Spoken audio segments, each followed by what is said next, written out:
Bible ప్రకారం చూస్తే ఆయన కనబడతాడు. కనబడని వాడైతే కాదు, కనబడతాడు. ఈ బైబిల్ గ్రంథంలోనే కాదు, ప్రజెంటు ఇప్పుడున్నటువంటి జనరేషన్లో కూడా మనకు ముందు తరాల్లో ఉన్న భక్తులతో మాట్లాడాడు. ఇప్పుడు కూడా మనతో వ్యవహరిస్తున్నాడు, ఆయన మాట్లాడుతున్నాడు. ఊహించని రీతిలో అనేక పర్యాయాలు, అనేక ఘట్టాలలో మనకు ప్రత్యక్షపరుచుకుంటున్నాడు. అయితే వేరు రూపంలో ఇప్పటికి కూడా దేవుడు నీతో కలుసుకుంటానే ఉన్నాడు, కానీ నీకు అర్థం కావటల్లా. కొంతమందికి స్వప్నం ద్వారా, కొంతమందికి దర్శనం ద్వారా, కొంతమందికి వ్యక్తిగతంగా కూడా, రియల్గా కూడా వచ్చి కలుసుకొని వెళ్తానే ఉన్నాడు. శాంతినగర్లో సేవ చేస్తున్న, జోరున వానబడింది, ఆదివారపు ఆరాధన, ప్రభు బల్ల టైం. 2 దారులు ఉన్నాయి.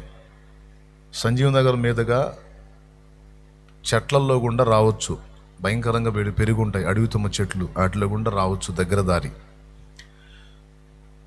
చుట్టూ తిరిగి రావచ్చు, అడ్డోడ్ సెంటర్లో గుండా రావచ్చు, అది చుట్టుదారి. ఒక సోదరి ఏం చేసిందంటే, ఆమె రావటం లేట్ అయింది. ఆ రోజు ఇక్కడ ప్రభు బల్ల సమయం అవుతుంది, ప్రభు బల్ల సమయం అవుతుంది. ఆ ఏరియా దాటి చెట్లల్లోకి వస్తే పెందలాడి వెళ్ళొచ్చు, చెట్లల్లో గుండా మందిరం కాడికి వెళ్ళొచ్చు అని ఆ చెట్లల్లో గుండా రావటానికి హడావుడిగా వానబడింది, మోకాళ్ళలోతు నీళ్లు బారినాయి. ఆమె రావాలనుకున్న త్రోవలో రావడానికి అస్సలు అవకాశం ఉండదు, మోకాళ్ళలో దిగిపోయింది బురద. అలాగే అంత ముళ్ళ కంపలు కొట్టుకొచ్చినాయి. ఎక్కడ ఎన్ని ముళ్ళు ఉంటాయో తెలియదు, పెద్ద పెద్ద అడవి తుమ్మ ముళ్ళు. ఎదిగిన వాళ్ళకి, అక్కడ ఉన్న వాళ్ళకి తెలుసు నేను చెప్పింది నిజమా కాదనేది. ఆ త్రోవలో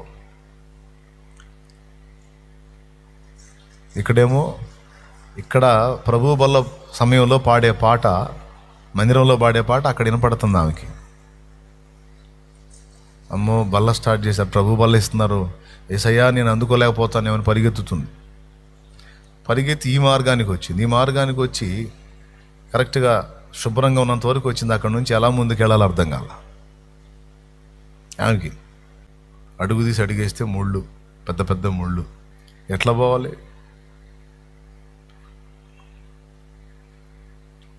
అక్కడే నిలబడ్డాడు ఒక ఆయన. ఎవరిలాగా వచ్చాడో తెలుసా? మా నాన్నలాగా కనపడ్డాడు ఆయన, మా నాన్నలాగా. ఏమ్మా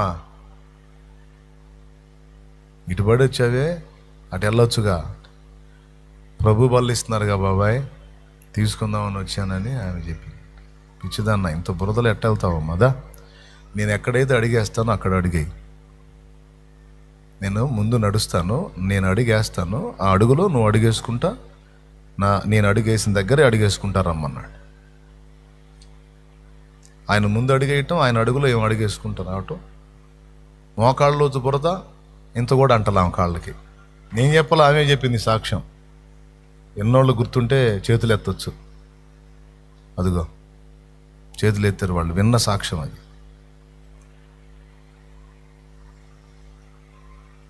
చక్కగా మొత్తం దాదాపు చెట్లన్నీ దాటించి ఇంకొంచెం ఉందనంగా ఇంకక్కడ బురద లేదు, బాగుంది నేల, వెళ్ళొచ్చు మనిషి. ఏదో పద టైం అవుతుంది, పో అంటే ఒడ్డెక్కిచ్చాడు.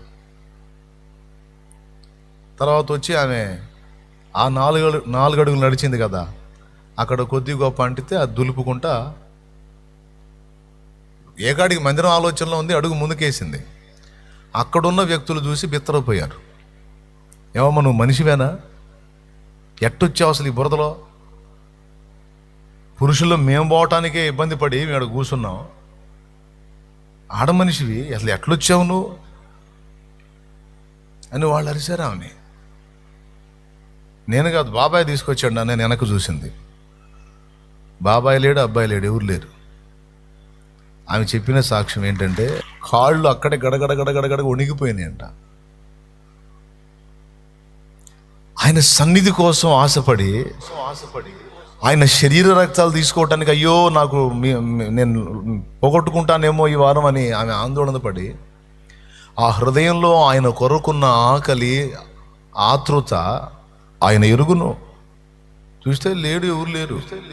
ఎవరమ్మా, ఎవరు పిచ్చిదానిలాగా ఉన్నావు, ఎవరు వచ్చారు? నువ్వే వచ్చావు ఒక్కదాని. మేము మా కళ్ళు పోయినాయి, మేము చూస్తున్నాం. లేదు ఆయన ఉన్నాడు, బాబాయ్ ఉన్నాడు. బాబాయ్ లేదు. వాళ్ళకి ఆశ్చర్యం, మోకాళ్ళు లోతు బురద నీకు బురద కాలేదు ఏందంటారు వాళ్ళు. ఆయన ముందు నడిచారు, నేను నడుచుకుంటూ వచ్చాను. నీకు అర్థమైపోయింది, నీకు ఏడుచుకుంటూ వచ్చింది మందిరానికి, వణుకుతా, గడగడగడ వణుకుతా, ఏడుస్తుంది, మాట్లాడలా. ఏందమ్మా తర్వాత చెప్పింది. ఆయన నాతో నడిచాడు, ఆయనతో నేను నడిచాను. దేవుడు ఎంతైనా నమ్మదగిన వాడు, అంతేకాదు అన్ని వేళలా మనల్ని కాచుకునేవాడు. కొన్నిసార్లు మనకు అర్థమయ్యే రీతిలో, కొన్నిసార్లు మనకు అర్థం కాకుండానే మనల్ని సేవ్ చేసుకుంటాడు. ఆయన కాపాడుకుంటాడు. నాకుంది అనుభవం, చాలాసార్లు అనుభవించాను నేను. కాబట్టి బైబిల్లోనే ఆనాటి భక్తులకు కనపడటం కాదు, ఈరోజు కూడా ఆయన్ని ప్రేమించి ఆయన కొరకు మిగుల ఆశతో ఆకలిగొన్న హృదయాలకు ఇప్పటికీ ఆయన సమీపస్తుడే. ఆయన్ని ప్రేమించి ఆయన కోసం ఆతృత పడిన ప్రతి గుండెకు ఆయన సమీపస్తుడే, గోచరుడే, సగోచరుడే, అగోచరుడు కాదు.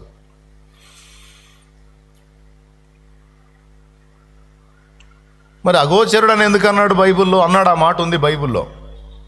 చూస్తారా ఎక్కడుందో? లేకపోతే మీరే చెబుతారా?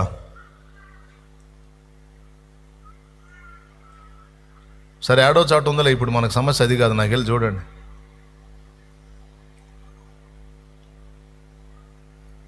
ఆయన అగోచరుడు అని రాశాడు కదా.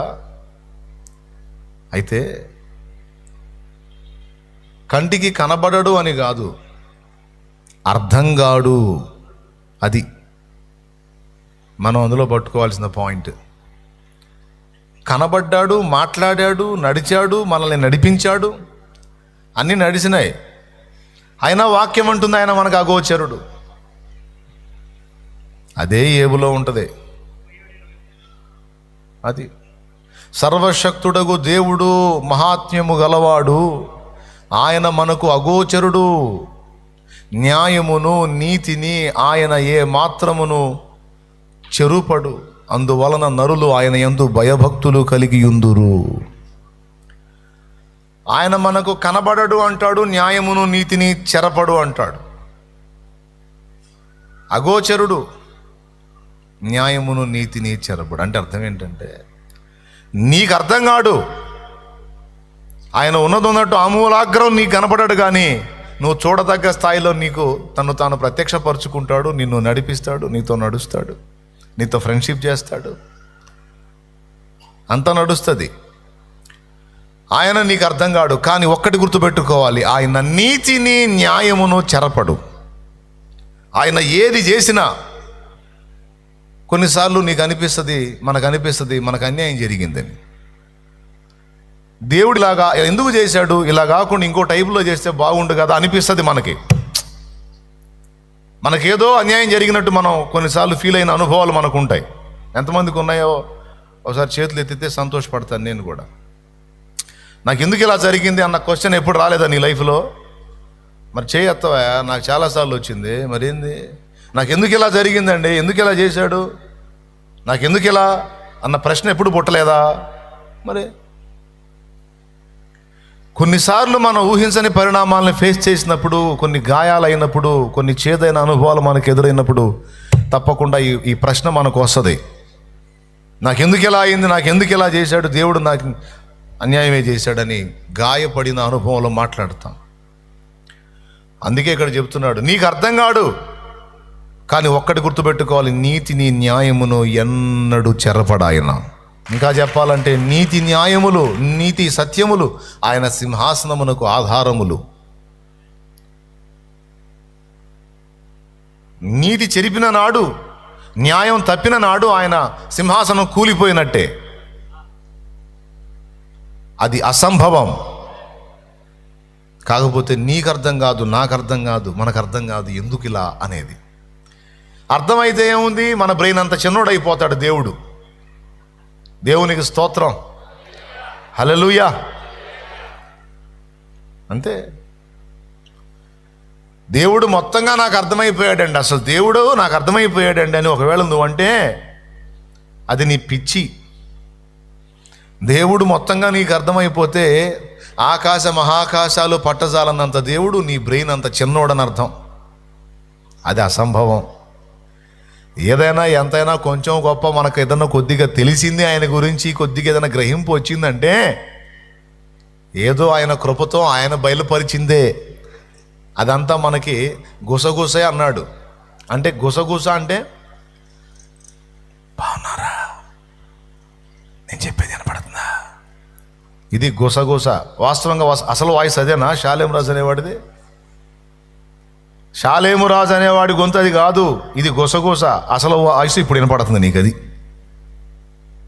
ఆ గుసగుసకి అసలు స్వరానికి ఎంత తేడా ఉంది.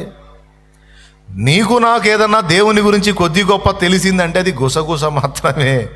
అసలు ఏమి అసలు స్వరం ఇంకా అంటే అర్థం ఏంటంటే ఆమూలాగ్రం మనం ఎరగలేదు, కొంతైనా ఎరగలేదు. మనం ఎరిగిందంతా ఎంత అంటే మహాసముద్రంలో ఒక నీటి బొట్టులో అది 100వ వంతో 1000వ వంతో. అది దేవుడు అంటే మరి ఆయన. నీకు అర్థం కానంత మాత్రాన న్యాయం తప్పుతాడని కానీ నీతిని చెరుపుతాడని కానీ నువ్వు అనుకోకూడదు. కానీ కొన్నిసార్లు మనకి మాత్రం ఆ చేదైన అనుభవాలు ఎదురైనప్పుడు మాత్రం అన్యాయం జరిగిందన్న ఫీల్. నీకు అన్యాయం చేస్తే మనుషులు చేసి ఉంటారు, నీకు అన్యాయం చేస్తే మనుషులు చేసి ఉంటారు, ఆయన చెయ్యడు. లేదా అన్యాయం చేసుకుంటే నీకు నువ్వు చేసుకుంటావు పనికిమాలిన ఆలోచనలతో, పనికిమాలిన వ్యవహారాలతో, కానీ ఆయన చెయ్యడు. ఆయన న్యాయాధిపతి. ఆయన తన చర్యలన్నింటిలో 100% న్యాయాన్ని చూపించే దేవుడు. దేవుడు బాగా విన్నావు. ఆయన అగోచరుడు అంటే అర్థం కాడు. కొంతమంది దేవుణ్ణి ఒక చట్టంలో పెట్టి ప్రజలకు ప్రజెంట్ చేయడం నేను చూశాను. సేవకులు కూడా, దైవజనులు కూడా దేవుణ్ణి ఒక పరిమితిలో పెట్టి, ఒక చట్టంలో పెట్టి దేవుడు ఇంతే అని మనుషులకు ప్రజెంట్ చేయడం చూశాను. నేను బిత్తరపోయా. అయ్యా, దేవుడు అంతవరకే తెలుసు నీకు, దేవుడు నీకు అంతవరకే తెలుసు. కానీ నీకు తెలియనిది ఇంకా దేవుడు చాలా ఉన్నాడు. మన గొడవంతా ఎలా ఉంటుందో తెలుసా దేవుడి గురించి? ఒక 5గురు కళ్ళు లేని వాళ్ళు, గ్రుడ్డి వాళ్ళు కలిసి ఏనుగును చూద్దామని వెళ్ళారంట. దేన్ని? ఏనుగును చూద్దామని వెళ్ళారు. ఒక్కొక్కడు పోయి ఒక్కొక్క భాగాన్ని చూసి వచ్చాడు. ఒకడేమో చెవులు పట్టుకున్నాడు, ఒకడేమో ఏనుగు తొండం పట్టుకున్నాడు, ఒకడేమో తోక పట్టుకున్నాడు, ఒకడేమో కాళ్ళు పట్టుకున్నాడు, ఒకడేమో పొట్ట పట్టుకున్నాడు. తర్వాత 5గురు కూర్చొని డిస్కషన్ చేస్తున్నారు ఏనుగంటే ఏందని. ఒకడన్నాడు ఏనుగంటే శాటరా అన్నాడు. శాట? అవునరా, ఏనుగంటే శాట, నేను పట్టుకొని చూస్తే అంత శాటలాగా ఉందిరా అన్నాడు. ఇంకొకడు అన్నాడు తొండం చూసి ఏనుగంటే గొట్టం రా అన్నాడు. గొట్టం. ఇంకొకడు అన్నాడు, ఇప్పుడు వాళ్ళు చెప్పే ఆధారాలను బట్టి వాళ్ళు ఏ పార్ట్ పట్టుకున్నారో అర్థమైంది మీకు. ఒకడన్నాడు ఏనుగంటే ఏం లేదురా, నిలువెత్తు స్తంభం రా అన్నాడు. అంటే ఈడేం పట్టుకున్నాడు ఇప్పుడు మీరు చెప్పండి. అది. ఇంకొకడు అన్నాడు అది ఏం లేదురా, ఏనుగంటే చీపురు కట్టరా అన్నాడు. చీపురు కట్టరా అన్నాడు. వాడేం పట్టుకున్నాడు? తోక. ఏనుగు తోక చూసారు ఎప్పుడన్నా? ఆ తోక మీద దానికి ఉండే వెంట్రుకలు మనకి చీపురు పొలాలంతలా ఉంటాయి. అది పట్టుకొని వాడు ఏనుగంటే ఏం లేదురా చీపురు కట్టరా అన్నాడు. ఆగండే, తలా ఒక మాట. ఒకడే చాట్ అంటాడు, ఒకడేమో గొట్టం అంటాడు, ఒకడేమో స్తంభం అంటాడు, ఒకడేమో చీపురు గాదురాలో ఏనుగంటే సట్టు బండరా అన్నాడు. ఇంకొకడు ఏంటిదే చట్టు బండరా ఏనుగంటే అన్నాడు. ఈడు ఎక్కడ చేపెట్టాడు? పొట్ట మీద చేపెట్టాడు. పొట్ట మీద చేపెట్టి తడివితే ఎంత తడివినా బండలాగానే తగిలితే. ఇప్పుడు చెప్పండి, వాస్తవేనా? ఏనుగంటే చీపురు కట్ట అంటే ఒక్కొక్కడు ఒక్కొక్క భాగాన్ని స్పర్శించి అది విషయం. ఓయ్ బొమ్మ కూడా ఉందే, దేవునికి స్తోత్రం కలుగును గాక. నేను ఇంకొకటి మరిచిపోయాను, వాడు దంతాలు పట్టుకున్నాడు ఒకటి చూడండి. ప్రిలారా, ఒక అంధుడు, కండ్లు లేనివాడు ఏనుగును మొత్తంగా అర్థం చేసుకోవటం కష్టమైనట్టు మనం కూడా దేవుణ్ణి పరిపూర్ణంగా చూడగలిగేంత నేత్రాలు కలిగి లేం.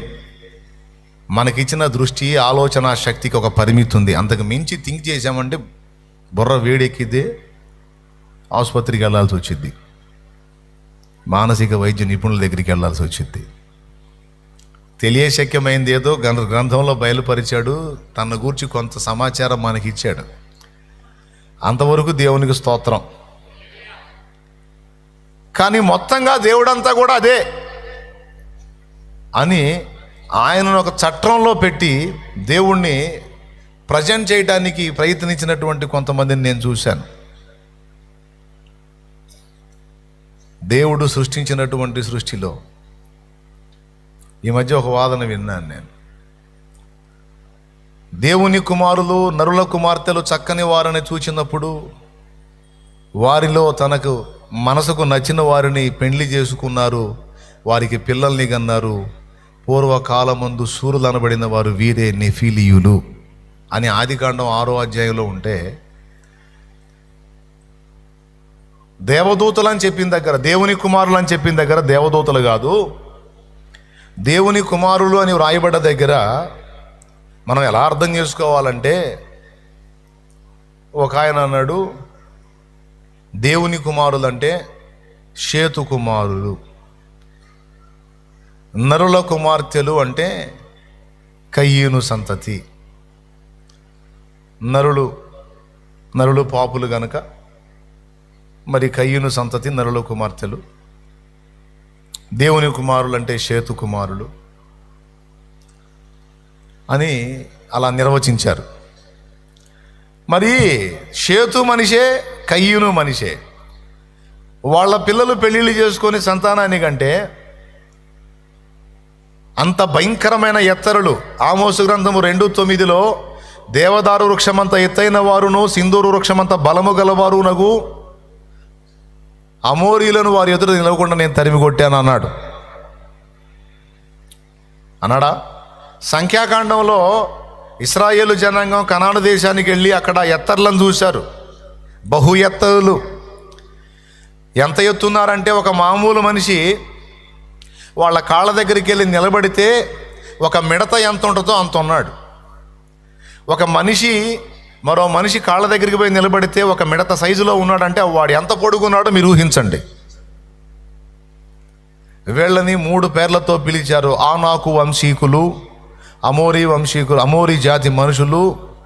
మొట్టమొదట ప్రస్తావించింది నెఫీలీ జాతి మనుషులు. గాతు వాడైన గొల్యాతు అనేవాడు నెఫీలీ జాతి మనిషి, 6 మూరల జానెడు. ఒక సామాన్య మనిషి కంటే కూడా డబల్ ఎత్తు ఉంటాడు అన్నమాట. మరి వీళ్ళు మనుషులే, వాళ్ళు మనుషులే, వీళ్ళిద్దరు కలిసి సంతానాన్ని కంటే అంత పొడుగు వాళ్ళు ఎట్ట పుట్టారండి? ఇప్పుడు కూడా పుట్టట్లేదా? 7 అడుగులోళ్ళు, 8 అడుగులోళ్ళు అంటే 8 అడుగుల పిల్లలు ఎవడన్నా పుడితే ప్రపంచ వింతలో వాడొక వింత. ఒకడు వారు ఎక్కడన్నా ఉంటే 8 అడుగులు ఎత్తు మహా సైంటిఫిక్గా చెబితే జన్యు లోపం వల్ల ఏదో ప్రాబ్లం వల్ల వాడు అట్ట పొడుగైపోయాడు అంటారు. కానీ 7 అడుగులు 8 అడుగులు కాదు సోదరా. లేఖనము 2 చోట్ల సాక్ష్యం ఇస్తుంది స్పష్టంగా. 2 చోట్లే కాదు, చాలా చోట్ల. ద్వితీయోపదేశ కాండంలో చాలా చోట్ల అన్నాడు వారు బహు ఎత్తరులు అని. ఏమని సాక్ష్యం ఇస్తుంది? సంఖ్యాకాండంలో కనాను దేశాన్ని వేగు చూడటానికి పోయినప్పుడు అక్కడ ఉన్నటువంటి ఆనాకు వంశీకులైన నెఫీలీ జాతి మనుషుల్ని మేము చూసాం. వారి దృష్టికి మేము మిడతల్లాగున్నాం, మా దృష్టికి కూడా మేము అంతే ఉన్నామని చెప్పారు. గుర్తుందా? అంటే వాళ్ళు ఎంత హైట్ ఉంటే, 8 అడుగులు ఉంటే మిడతల్లాగుంటారా? 8 అడుగులు ఎత్తున్న మనిషి ముందు మనం పోయి నిలబడితే మిడతలాగుంటామా? వానికి కనీసం భుజాల దాకా రాము, లేకపోతే కనీసం ఈ భుజం కిందికన్నా రాము. 8 అడుగులు హైట్ ఉన్నోడికి 6 అడుగులోడు. కానీ అలా కాదు. సంఖ్యాకాండంలో ఏం చెప్పాడు తెలుసా? వాళ్ళ దగ్గరికి పోయి మేము నిలబడితే మనం చేతబట్టుకున్న ఒక మిడత ఎలా ఉంటుందో మేము అట్టున్నా వాళ్ళ ముందు అలాంటి రాక్షసాకారము కలిగినటువంటి వ్యక్తులు కనానును కాపలా కాస్తున్నారని చెప్పారు. ఆజానుబాహులు, దీర్ఘదేహులు, అమ్మ బాబోయ్, రాక్షసులు ఉన్నారు అక్కడ. మనం వాళ్ళతో యుద్ధం చేసి వాళ్ళని చంపలేము, వాళ్ళని జయించలేము. అంటే యెహోషువ, కాలేబ్ అన్నారు, యెహోవా మన యందు ఆనందించిన ఎడల వారిని మనం హతం చేస్తాం, వారు దేశం మనకి స్వాధీనపరుస్తాడు దేవుడు, వారు మనకు ఆహారం అవుతారు, డోంట్ వరీ అని చెప్పారు వీళ్ళు.